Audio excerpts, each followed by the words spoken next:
Hello everybody, good afternoon. So today is October 21, 2022, and for this afternoon we will be um,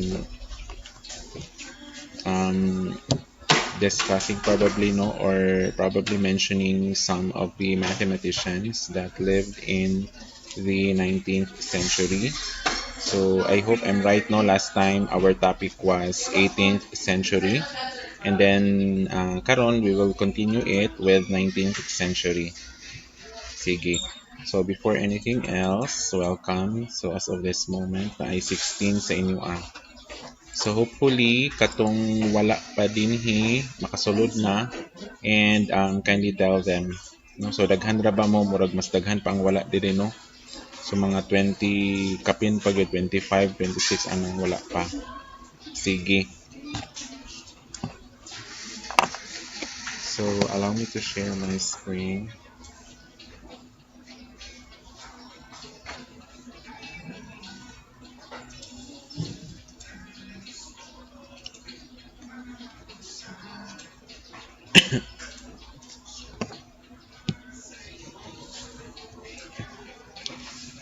Madunggan ra ko.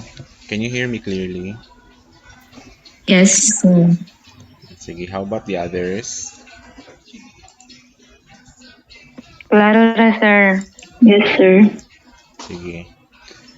So again, for this afternoon, we will have a short tour kibali no. So of course, this 19th century is one century no. So pang mention na gid nato. So our focus will be kani sila. So first on the list is we have Gauss. So I guess you are already familiar with Gauss because I've been mentioning Gauss last time. And you know, sometimes Gauss was called as Prince of Mathematics. Another mathematician on the list is we have Bolyai. Next is Lobachevsky. Next is Riemann or Riemann baka na siya. So Riemann na lang. Galois, Boole, Cantor, and Poincare or Poincaré. So, ano man ni siya? Medyo late kayong reaction sa akong presentation. Dili siya. Wala may makita. Ay, why? Wala may makita sa screen. Wait lang ha. Sir, naa naman, sir. Gain na kay wala. Pero naa naman. Ana, ayay. Kanigid si Kuan.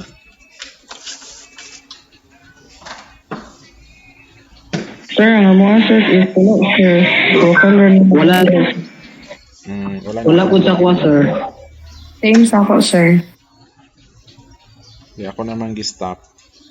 Medyo late kaya ang reaction ay dili siya diretso mo kuan.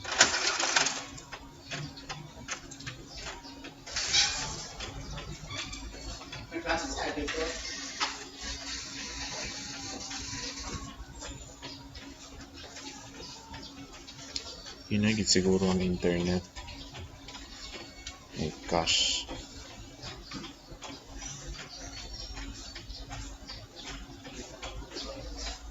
Naa na, sir.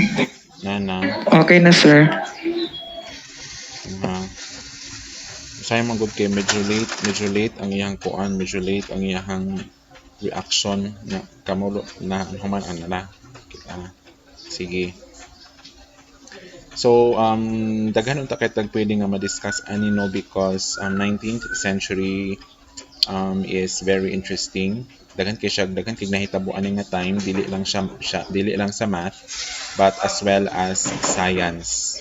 So there are a lot of things that happened and of course kani siya tanan nahitabo ni siya simultaneous ni siya nga mga nangahitabo. And if you are going to remember your history, if I am right, murag 1700s nagsugod ang Industrial Revolution. And then so kaning 19th century gikan sa 1800 padulong 1899, the Industrial Revolution is still ongoing. So daghan kay nga mga nangahitabo during ani nga time and of course along with those developments nga gakahitabo ani nga time pati pod ang math grabe pod ang pagdevelop. So, 19th century mathematics is described as someone or a period of time where there was an unprecedented increase in the breadth and complexity of mathematical concepts. Sige. So mag-enumerate ta og mga branches of mathematics nga inyong hibal-an ha. And then kato da yung katong mga previous civilizations tapos unsa ang mga branches of mathematics nga ilang na hatagan og contribution. Sige, so let us start with Renalyn. Is Renalyn around? Renalyn, wala si Renalyn. Sunod, April, May. Pero na to si April, May, ganyan, naara. April, May, give me one branch of math. Ngayon mo na ibalaan.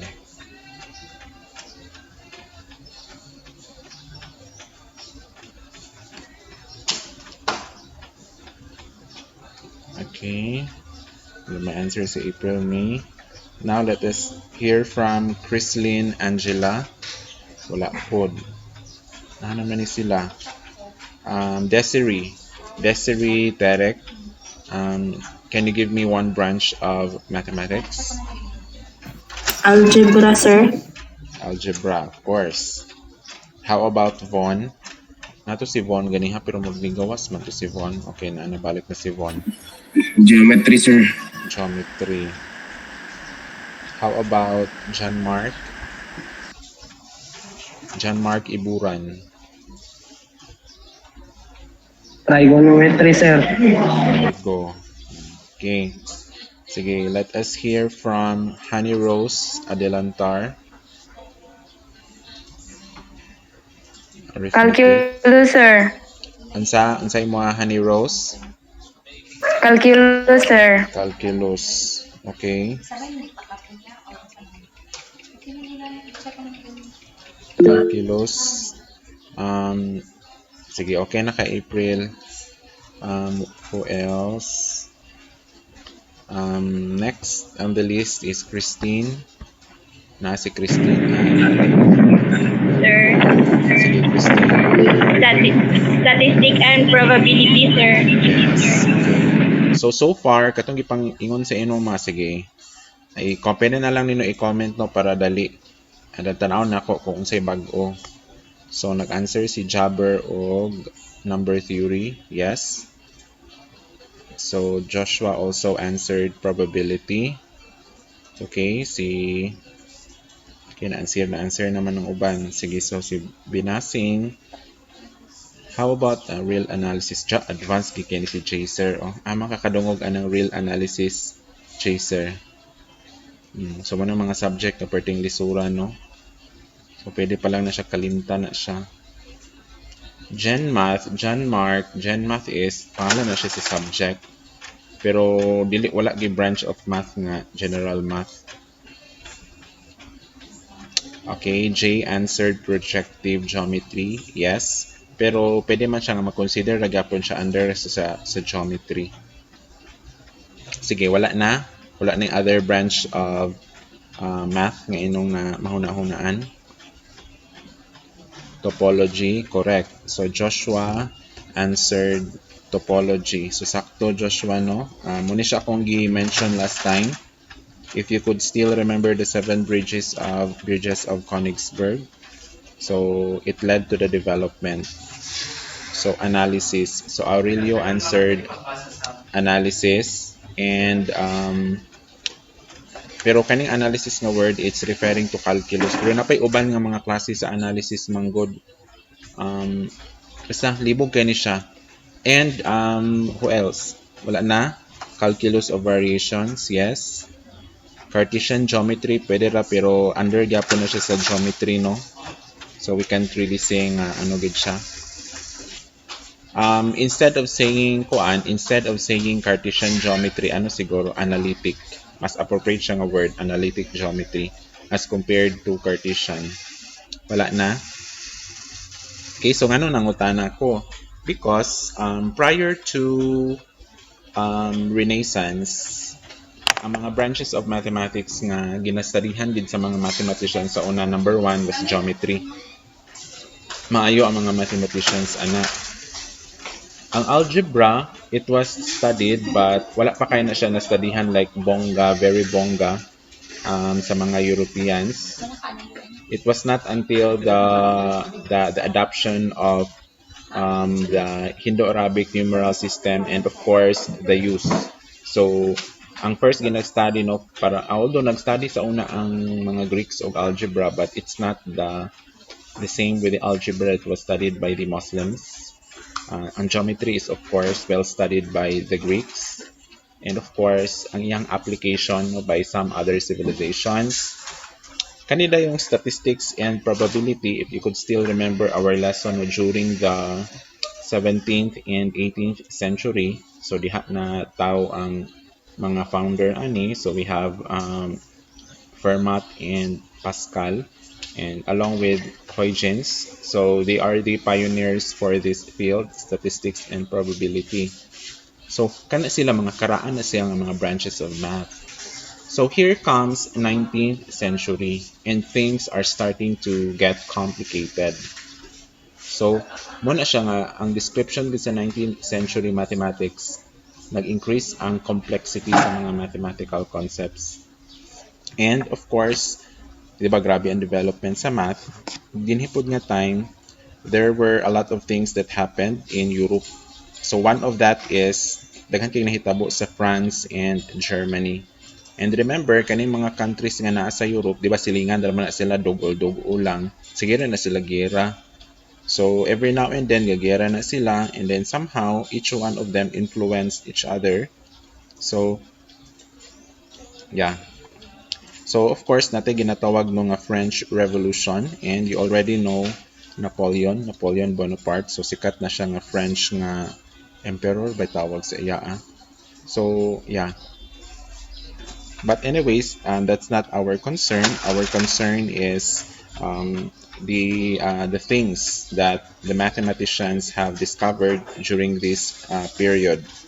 So one of the first mathematician that was mentioned is si Fourier. So kinsa man na siya? Si Joseph Fourier. So unsa iyang gistudihan about infinite sums. So if makadumdum mo sa una, di ba, we've been talking about the concept of infinity and how the concept of infinity have challenged the mathematicians before. Di ba? Not even the Greek mathematicians were able to escape, di ba, that difficulty. So I think the first civilization to really study well the concept of infinity was the Indians. So maayo sila ana. But the Greeks, not so much. So muna siya nga, it was not until the 18th century, 19th century nga nastudihan na gini siya og maayo. And then mo din nga time nga murag na aware na pud ang mga Europeans nga ay nastudihan na din siya sa mga Indians sa una. So na-recognize din nila slowly nga dili na sila na monopoly sa knowledge. So si Joseph Fourier and we also have Peter Dirichlet. So unsay main contribution ni Peter? He defined the concept of function. Kung maingon manggugag math, isa sa mga pinaka-basic nga concept is about function. And when we say function, it is a correspondence between the elements of the domain and range. So, if you could still remember your lessons in general math, mauna siya ang pinakauna nga lesson. I-introduce sa inyo ang concept sa function or i-reintroduce and then practice din mo sa pag-determine sa domain and range. So, it was Peter Dirichlet who started that one. Another mathematicians during this period is Argand, Jean Robert Argand, and Dane Caspar Wissel. So, ang gistudihan ni Argand is complex number. So, when we say complex number, ingani ang form niya, A plus BI. So, unsa man ang I, you already know I is square root of -1. So, kung kung BI lang siya, I think ang tawag ana is imaginary number. Pero na gani A plus BI, complex na siya. And si Wessel, he also produced a very similar paper. However, most of the credit no or the diagrams nga involved ani nga concept was credited to Organ. So nagyapoy mga ingon ana no. So paunhanay gyapon na siya, and probably whoever published their work first and probably has the support of the organizations. So kung kadumdum pa mo sa 17th century, it was London who first formed a society wherein scientists would gather and discuss things. And dito din nila gina-publish ang ilang whatever man gani nga ilang na-discover. Another mathematician nga very famous during ani nga time was si Galwa or Galois. And then as far as I could remember, sayo ni siya namatay. Sayang kaayo siya. So very bright ni siya. So unsa iyang na-discover? He discovered that there is no general algebraic method for solving polynomial equations of any degree greater than 4. So kani siya nga discovery, it was first studied by Niels Henrik Abel. So si Niels Henrik Abel niingon siya nga impossible ang mag-solve og kinetic equations. So with kinetic, so the highest exponent is 5. Wala daw na solution. And later on, it was generalized by Galois na any degree greater than 4, wala. So ang linear, ang quadratic, ang cubic, and quartic naa pa. Pero pag abot sa kinetic, wala na dayon siya. Okay? So mana siya. So Galois' work also laid the groundwork for further development. So yung anak ka-amazing si Galois. So unsa pa may iyang mga field nga, sa math nga iyang na-discover or nakatagaan og contribution? We have here abstract algebra. So algebra is a branch of math, pero within algebra daghan kay mga specific. So maingon ka na abstract algebra. And kaning abstract algebra, it's one of your subject. Murag I think third year mo ani maka-enroll if ever you will proceed with a degree. Napo tay ginatawag nga linear algebra. So mga algebra sa una. Basta daghan kina sila. But kani gid ang mga pinaka basic. And of course, college and advanced algebra, that's what one of your majors nga inong gi-enroll karon. Abstract algebra, linear algebra, and then ang kanila yung mga BS mathematics, of course, normally they have more math subjects than us, BS Ed math nga mga students, no? So, mas daghan gyud sila math. Okay? So, what else, no? Ay, wala na noon. Napod gani tay ginatawag nga algebraic geometry, diba? So, amazing kaayo na ay ginatawag nga algebraic geometry. What else? Napod tay ginatawag nga group theory.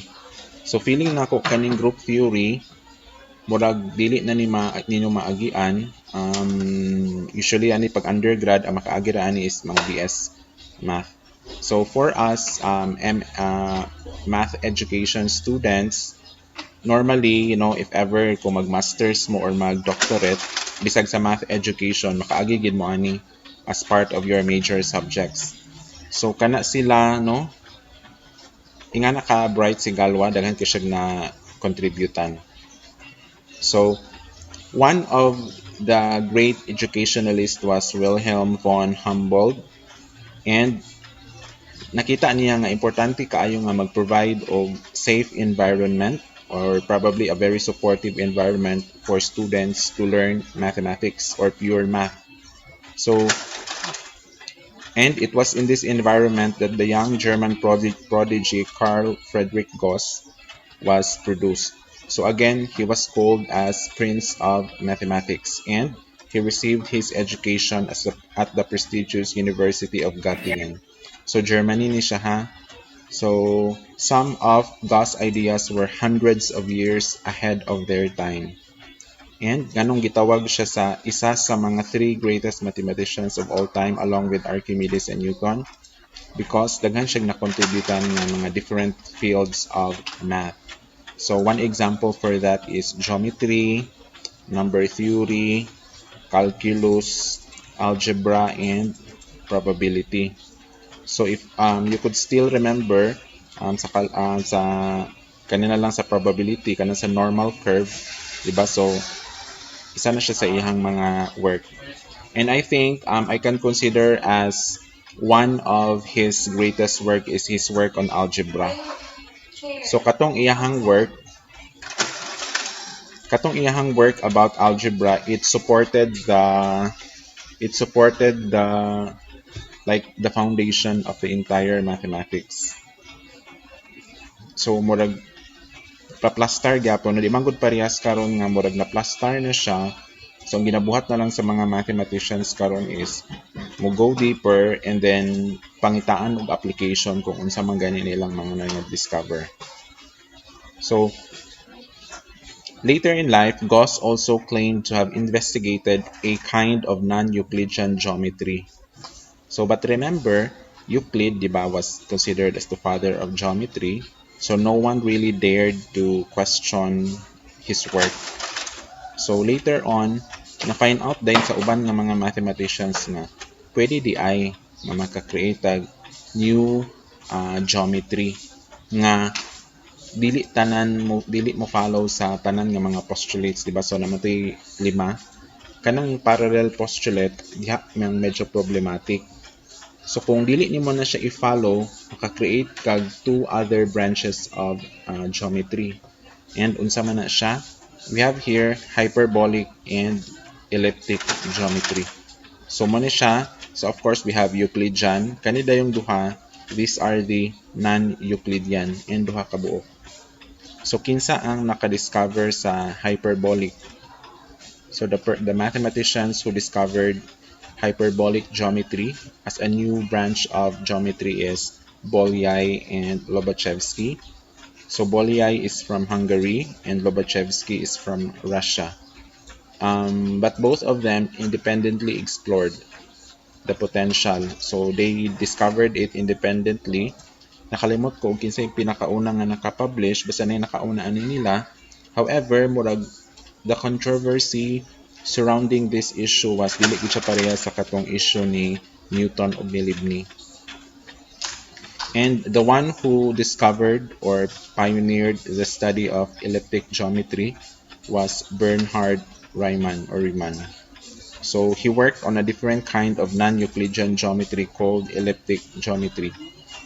So aside from that, daghan pa gid kay siya na discover. And take note, na ay famous nga hypothesis gitawag og Riemann hypothesis. It was named after Bernhard Riemann and up until now it's still unproven. So mo na siya nga gitawag ra gyapon siyang hypothesis. And it remains to be one of the world's great unsolved mathematical mysteries. So another person here is Charles Babbage. So I believe you are familiar with Charles Babbage. So mangutana ko sa inyo kinsa ni si Charles Babbage. So who has an idea who Charles Babbage is and unsa iyang designation? Sige, you can comment, you can chat or turn on your mic.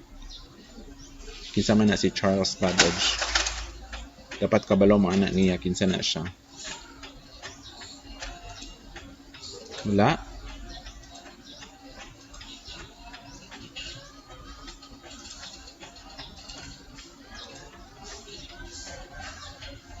Wala na wala mo kailana niya. Gibe manawag na lang ko basta dili lagi ko manawag no karon maningog. Okay. Brill, is Brill around? Si Brill. Brill, kaila ka ni Charles Babbage Brill? Yes, David. The father of computer, sir. Yes, correct. So, sakto David, no? So, Charles Babbage is the father of computer.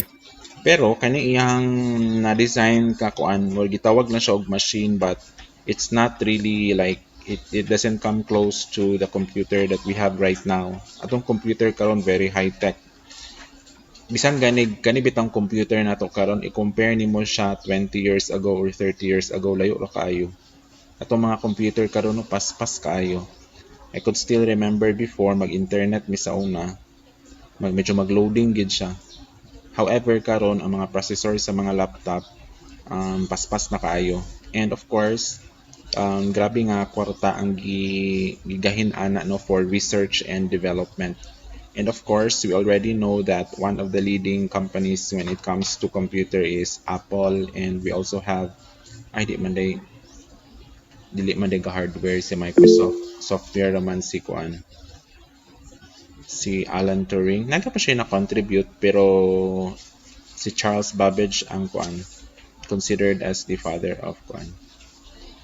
Ang Apple manggod kay aside sa gihimo sila og software, they also construct the hardware. Ang Microsoft manggod kay ang ilaha is ang software. They are more on the software. It was Intel who are who's kanang constructing or making computer. So napag-iwanan na gani di ba ang Intel sa Apple, ang Apple kay paspas kaayo, grabe ilang development.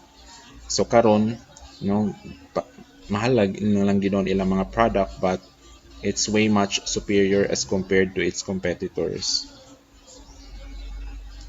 So kani si Charles Babbage na siya nga discover nga mga machine but probably nice ka iyang idea but the technology during that time was kanang dili pa siya enough to support his idea. In fact, ako'y nabasahan sa una nga kana daw si Leonardo da Vinci lagi nada na siya yung murag naka-idea na daw na siya nga mga eroplano. But of course, during that time, di ba, sa Renaissance man na siguro na siya. Wala pa kaayo available nga technology to support his idea, so wala. So karon lagi siya nahimong posible. Another mathematician during this time was George Peacock. So unsayang na contribute. He is usually credited with the invention of symbolic algebra. And next on the list is George Boole. So probably you are familiar with George Boole. So siya ang proponent sa another branch of algebra which is Boolean algebra or Boolean logic. So kung IT mo, dapat familiar mo ani nila or kung nakaagi mo IT nga subject. So kung makita ninyo, kani silang tulo, si Babbage, si Peacock, ug si Boole, ang ilang main field of study is computer science. Muna siya kanang computer science manggod it's heavily embedded na siya sa math. Although lahi gid siya, medyo separate siya but it's one of the applications of math as a field of study. So kung wala ni siya nga mga mathematicians, wala po na nahitabo sa computer science as a study. So kani siya. Another mathematician during this century was Hamilton.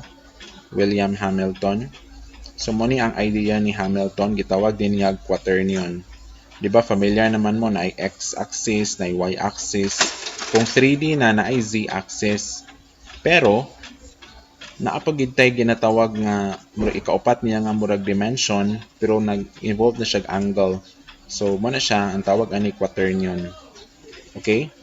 And it was later on extended by Grassmann and Grassmann, it was si Kwanday, si Cayley. It was later on extended by Cayley wherein gihimo niyang gikan sa quaternions, it became octonions. So muna sila ang mga tao nga walay mga lingaw. So grabe na kay ni. And then of course, during this time, burag na naman siguro kuryente ani nga time. But they have all the time in their lives. So, mingaw man ilang panahon sa una, they don't have internet. So, they can actually use their time, devote their time in conducting research and thinking. So, man na siya nga daghan ni sila nga buhat. Kani dayon si Grassmann, Hermann Grassmann, provided the first example of non-commutative algebra. So, diba kung maingon kag commutative property example, A times B, it will always be equal to B times A. However, sa karon nga panahon, naanay mga new branch of mathematics nga dili ga follow nga dili commutative ang multiplication. Another mathematician on the list is this one, Bernhard Bolzano.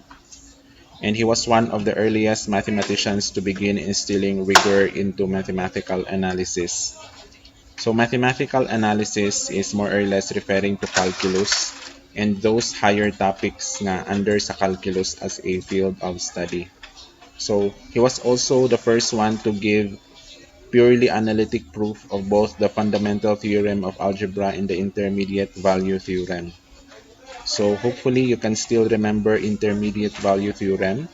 Isa na siya sa mga topics nga na-fall under general math. And next is Weierstrass, Carl Weierstrass. Ang iyang gyapong contribution was sa field of calculus. So, mana siya. And together with Weierstrass, si Cauchy or Cauchy na lang, Augustin Louis Cauchy, a French mathematician, who also saw the need to reformulate calculus and then in an even more rigorous fashion. So kani sila nga mga tao along with Carl Jacobi, ang ilang concern, ang ilang field of specialization is calculus. Okay, accordingly, the calculus that was presented by Newton and Leibniz, medyo kulang siya. Wala siya foundation. So sila, ang ilang trabaho nila, they laid down the foundation of calculus as a field of study, and during this time, medyo nakompleto na gid siya. So another very interesting images or objects that you can see is Mobius strip, Mobius snail, and clean bottle. So kung imo siyang tan-awon, murag makalibat, di ba? So, and among the three, probably ang pinaka-familiar sa inyo is this Mobius strip. It was discovered by August Ferdinand Mobius. So hopefully you're familiar with this. Mura ra ni siya og kuan, naalugar kay kani, imura na siyang murag i-twist ra nimo tapos murag i-connect nimo siya. So instead of wala nagsumpay lugar siya, murag iana ra nimo siya, puto nimo siya tapos murag imong iana. Mahimo na rin siyang Mobius strip. So medyo weird siya na butang. So somehow we can categorize this field of study under geometry, pero medyo lahi siya, medyo special siya gamay. And the clean bottle was discovered by Felix Klein, and he also pursued more developments in non-Euclidean geometry. So remember, non-Euclidean geometry, it was first started by Bolyai and Lobachevsky and Riemann, but dili lang kana ang non-Euclidean geometry. Later on, because of the discovery of the two non-Euclidean geometry, nanggawas pa gid ang uban nga mga klase sa geometry nga dili gid siya parehas sa Euclidean geometry. Another mathematician on the list is Marius Sophus Lie or Lie. Murag madumduman ako sa una na ani siya na mo na ginatawag nga Lie group or Lie nga algebra. Kalimot na ko unsa ni siya no, but isa ra gid ako maingon, lisod ni siya. Another one is Niccolo Paganini. He discovered the second smallest pair of amicable numbers, so 1184 and 1210. And next is Cantor. So Cantor or George Cantor established the first foundation of set theory. So some old curriculum sa una, apil na ko ana, the name of that subject nga among agyan is elementary set theory. For your case, ang tawag na yata ana is fundamental concepts in math, and I think you will enroll that one in second year first sem along with calculus. So it enabled the rigorous treatment of the notion of infinity. So kani medyo lisod po ni siya nga subject no, and then sige ra mo proving ani.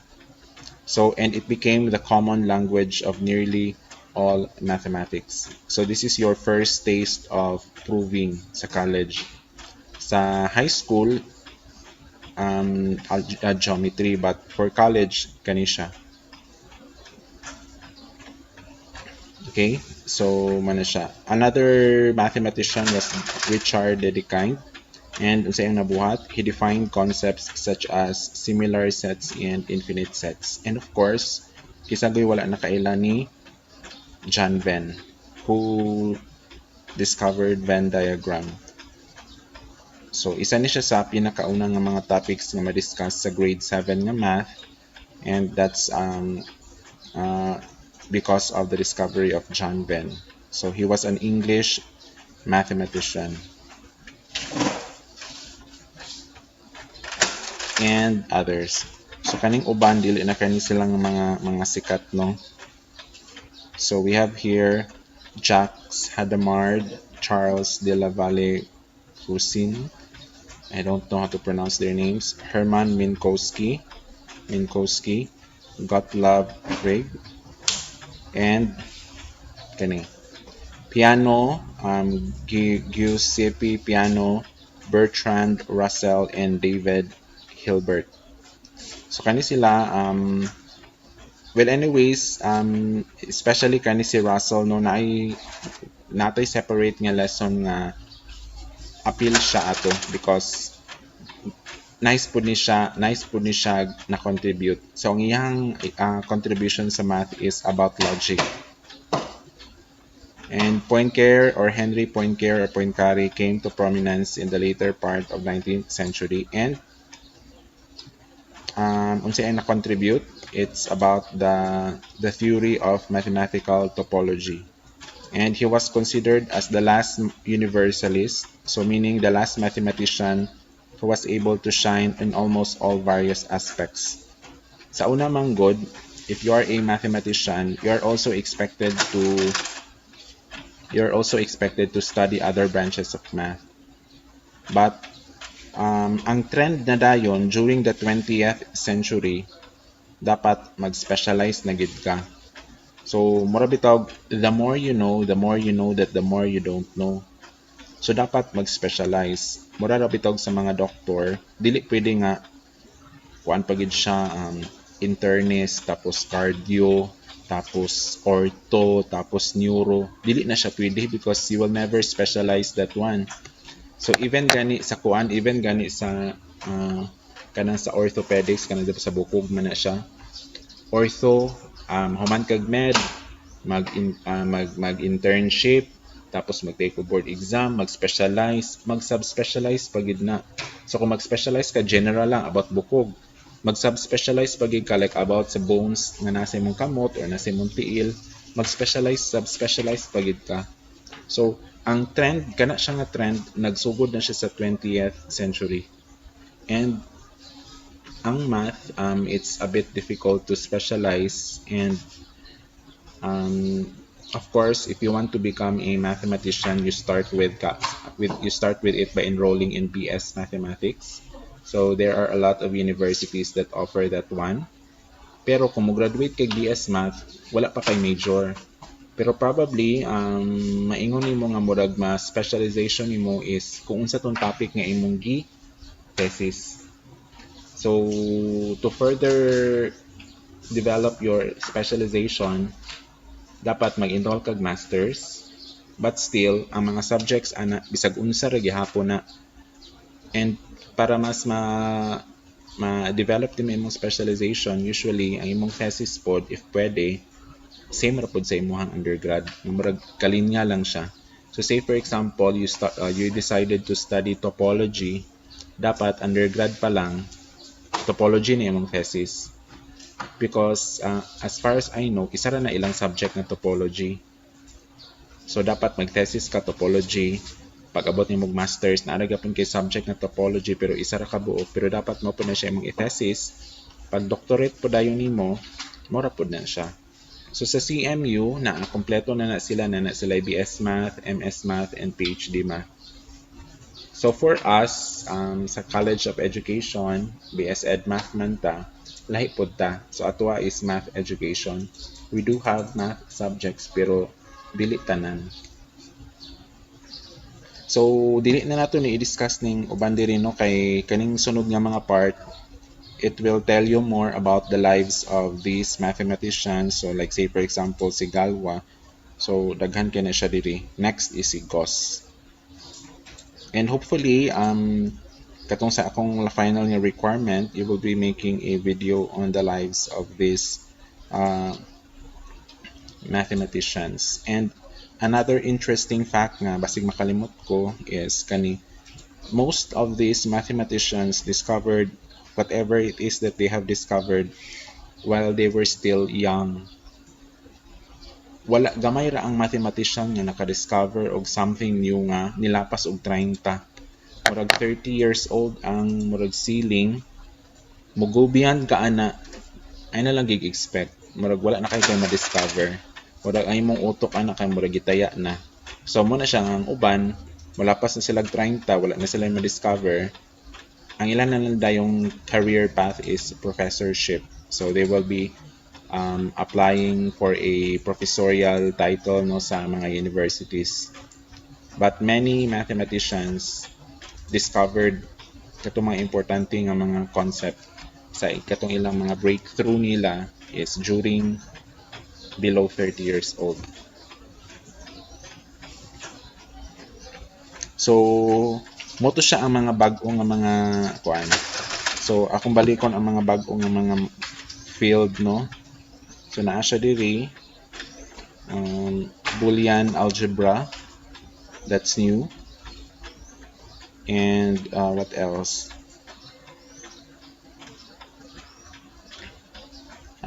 Katuda yung set theory.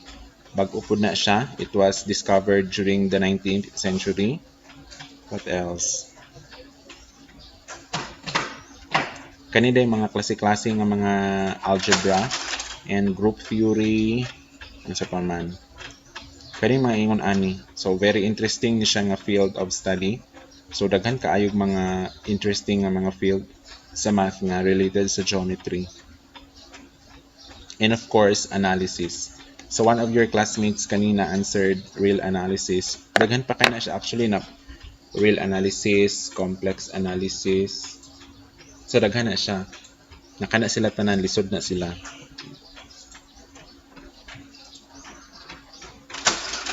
What else?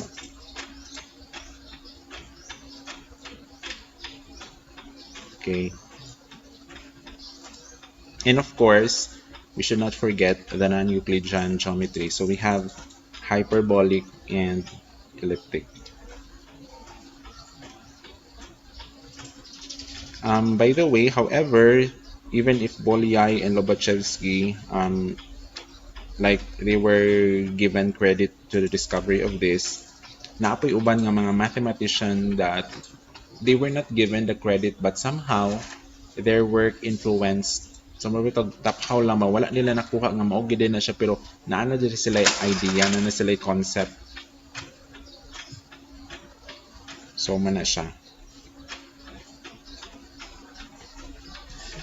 So if makita ninyo as time went on from 18th century tapos here comes 19th century, grabe na ang mga math nga nga discover. So things are getting complicated and kung sa una no again I mentioned it last time nga kabalo lang ka atong four fundamental operations, you already considered a genius. So bright na ka kay dili man tanan kabalo. However, during this time it's getting complicated. And sa una kung 'di ba if you could still remember René Descartes, dili gid siya mathematician, he is mainly a philosopher, but hobby lang niya ang math. Pag abot na dayon ani nga time, for you to be considered as mathematicians, dili pwede nga hobby lang nimo. Dapat imo gid siyang gieskwilahan. So muna siya nga nanggawas na din ng mga kurso nga BS math. So dapat you should study. You should learn this in universities. So di ba universities are considered as center for learning.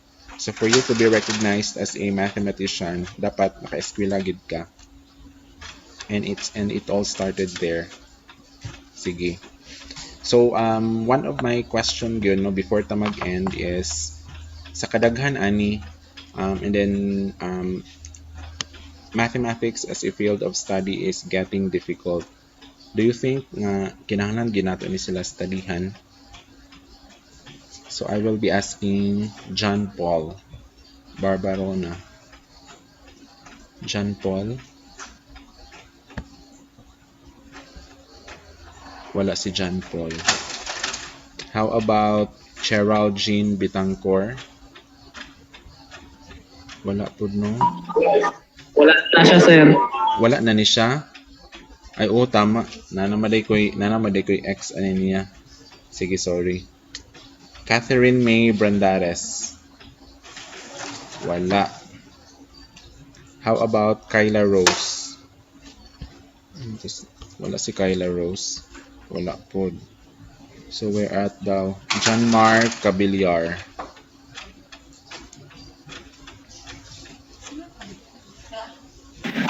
Sir? Sige, John Mark, you answer my question. Do you think worth studying tong mga lisod ng mga branch of math? Is it really necessary to study them? And then, unsa kay significance? Kanong ga-study gyapon ta ana?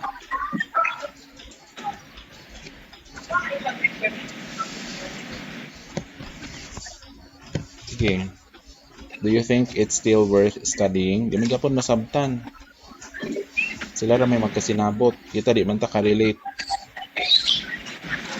Para sa mga sir, kanang media po nato siya nga studyhan. Ngano man? Sir? Ngano man? Di man gyapon ta kasabot, pero di man gyapon na, di man mapuslan. Whatever it is that they have discovered, di man gyapon mapuslan.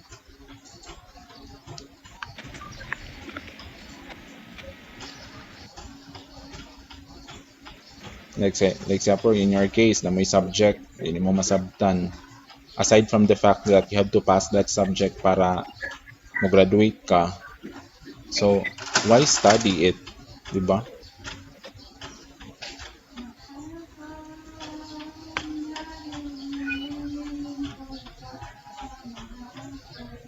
Okay, let us hear from Jaser Vil Kahatol. Jaser? Hello, sir. Yes. Do you think it's worth studying katong mga lisod nga mga branches of mathematics? Yes, sir. Ano naman? For cancer, for future purposes then, para may balan po na itong background sa kung sagi ka ng mathematics. What do you mean when you say you said future purposes? So unsa lugar?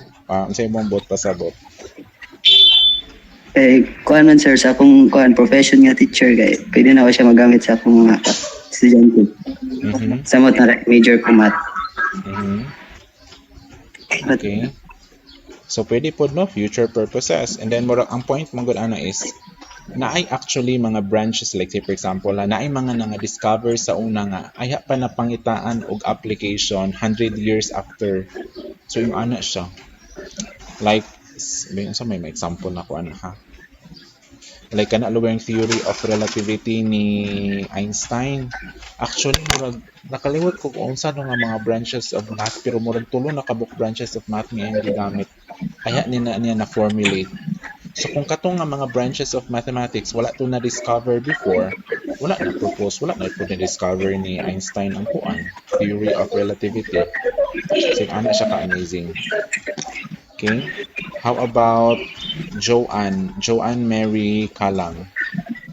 Wala no. Si John Mark, kung siya na mag-istorya, di ba kayo answer John Mark? Murag time na no. Sige si Iburan. Lahi akong question sa mo John Mark nga Iburan. Sige sir. Ay, sige sir. Sige John Mark, ang question ako sa may simon ani. How will you encourage a student na galisod sa math? Sige, assuming ikaw ang math teacher, ako dayon ang student nga galisod sa math. How will you encourage me nga padayon nagigyapon? Like, how will you convince? Okay.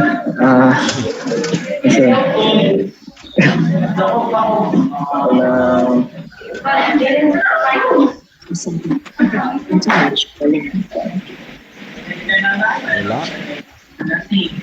Wala sir, ang mental block ko sir. Sige si David na lang. You convince me, David. Sige David, how will you convince a student? Silbi sir, kasi gusto ko magtawag math sir. Ha? Ano tayo mong question gani, sir? Like, how will you encourage a student to learn math? Praktikalan, sir. Ingon yun ako, sir, nga wala gyud kay choice. Need mo na nimo para mo graduate ka. Labi na no, gusto siya mahimong engineer, di ba? Yes, sir. Kung may ang gipili po, Oh, may gipili. So, syempre, di po ta pwede siguro na magpalumaluman, di ba, na mag-engineering tapos di din ta bright og math. Bako. You're just making your own kung ano ka, sinuhukay mo ang sarili mong, sa ba? Ana, nasa malala siya. Wala na. Si Rani, nagpataas makaganiha Ay, Rani. sir. Yes. Tingin, sir. Sige, Ay, sige. kwan, sir. I-impact na po sila sa kwan, sir, nga makatunog math, sir. Kay in the future, sir, magamit ang nila. Like, for example, sa kanang mga kwan, sir, paliton noon, mga anak ko ba? Magamit nila gid ang mathematics kay kwan sa atong kinabuhi karon kay nagin na permente ang mathematics para sa Advice to chef para maning kamot sa muka. So anyways, pero para sa ako na isa gyud sa ani ang pinaka nakita gyud ako during online. During sa online hitabo pa brightay og mama og papa. So syempre katong dili mga bright og math nga mga mama, impas. So ang hayahay is katong mga anak nga bright ang mama og math. So diha gid mapuslan kay take note as kamo puhon mga anak mo puhon ang parents ba ang first teacher sa mga anak. So dapat kita pod, kamo pod as parents, dapat kabalusan mo. Sige, so before we dismiss, let us open our camera for documentation purposes. So ingnan daw ni Jabber og panpadayon sa kinabuhi, Charos. Sana all. Okay, ready? Sige, Hana, Dul, set. Kisa mo nagapamaligag ice cream. Manday mo dapit. Ay, sa kuan mo din na, no? Kanang orasan sa university. Sige, sige. Sa mora siguro to, ambot sa may usay mong kuan, usay nung nagakadunggan ng mga chika kung kanus mag face to face kay para bitaw kisa ngana bitaw ang mga chika no mas una pa makabalong estudyante basig ako nalay wala kabalo usay nung gakadunggan ng mga chika. November daw sir sa DepEd pero sa CHED kay wala pa nagkuan. Sa kanto mo daw dunggan sir sa kinsan daw. November. Mo may Oh yes interrupt. sir. May interrupt man gyapon kay magpalaro man mo. No? 1 week ra ba ng palaro? Wag ito'y klase ana. Sige lang. Sige na kay it's already 3 o'clock. Anyong. Plan na daw. Bye, sir. Bye, sir! Bye, sir. Ay maningog. Ipang